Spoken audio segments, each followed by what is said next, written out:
নবী যখন কোরআন থেকে আলোচনা করবে, নবীর আলোচনা শোনা যাবে না, যাবে না, যাবে না। আলোচনা শোনার পরিবর্তে ওয়াকালাল্লাযীনা কাফারু লা তাসমাউ, লা তাসমাউ, তোমরা শ্রবণ করিও না।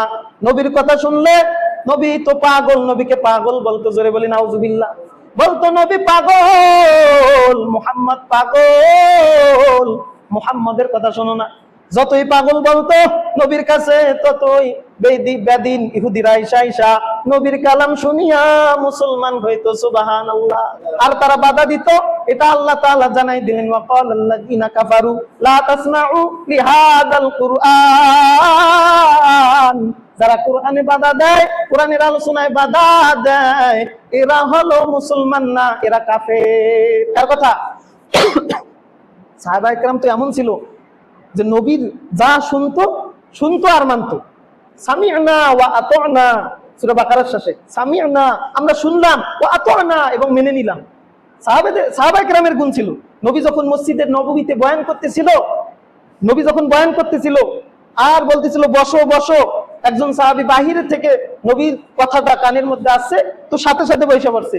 আলোচনা শেষ, যে এখন ঠিক আছে চলে যাও, তো ওই সাহাবী ওখান থেকে উঠে চলে যায়। তো অন্য সাহাবী জিজ্ঞেস করে, কি ব্যাপার, তুমি এখানে কি বসে আলোচনা শুনছো? বলে নবী ওখানে বলছে বসো, আর আমি সামনে আগাই নাই। নবী বলছে বসো, তো বসে পড়ছি, বলছে ওঠো, তো উঠে পড়ছি। সুবহানাল্লাহ। আল্লাহু আকবার বলি। আল্লাহু আকবার বললে কি পাপ হবে? আল্লাহু আকবার বললে 40 নেকি হবে। কত নেকি? আর এই উম্মত 1 নেকি দিয়ে জান্নাতে যাবে। সুবহানাল্লাহ। হ্যাঁ হ্যাঁ, 1 নেকি দিয়ে জান্নাতে যাবে। এই উম্মতের জন্য খুবই সহজ জান্নাত যাওয়া। আমার তো মনে হয় না এই উম্মত জাহান্নামে যাবে। কিন্তু আমরা যারা জাহান্নামে যাব, তারা নিজের ইচ্ছায় আমরা জাহান্নামে যাব। নবী তো বলছে মিফতাহুল জান্নাতিস সালাহ, নামাজ বেহেশতের। এটা জানি না এমন কোন মুসলমান আছে, শুনি নাই এমন কোন মুসলমান আছে, শোনার পরেও যদি নামাজ না পড়ে, যদিও সে মুখে না বলে যে আমি চাবি নেই না, জান্নাতে চাবি নেই না, কিন্তু তার কাজে কামে এটাই প্রকাশ পায় যে নবী তুমি যদি চাবি দাও এরপরও আমি নিতাম না। ঠিক কিনা বলেন? তো আল্লাহ এক সময় বলবে, ফেরেশতা দেখো ওই বান্দার কোনো আমল নামায় নেকি আছে কিনা। তো ফেরেশতা বলবে, আল্লাহ তার আমল নামায় তো কোনো নেকি নাই, শুধু গুনাহ আর গুনাহ, সুদের গুনাহ, ঘুষের গুনাহ, যত পাপাচার, শুধু পাপ আর পাপ। তার আমল নামায় তো কোনো নেকিই নাই, শুধু গুনাহ। গুনাহ দিয়ে তো তার মিজানের পাল্লাটা ভারী হয়ে গেছে। তো আল্লাহ ডাক দিয়ে বলবে, ফেরেশতা একটু তাল্লাশি করে দেখো না, কোনো ওসিলায় আমার বান্দাটাকে জান্নাতে দেওয়া যায় কিনা। তো এবার ফেরেশতা তাল্লাশি করে দেখবে যে ওই বান্দা ঘুমের ঘোরে এই কাজ থেকে ওই কাজ হওয়ার সময় একবার বলছে সুবহানাল্লাহ। এরকম হয় না? ঘুমের ঘোরে অনেক সময় আমরা বলি না আল্লাহ। তো ফেরেশতা ডাক দিয়ে বলবে, আল্লাহ সে ঘুমের ঘোরে অনিচ্ছাকৃত ভাবে তার জবান থেকে একবার বের হয়েছিল আল্লাহ। সবাই বলে আল্লাহু আকবার।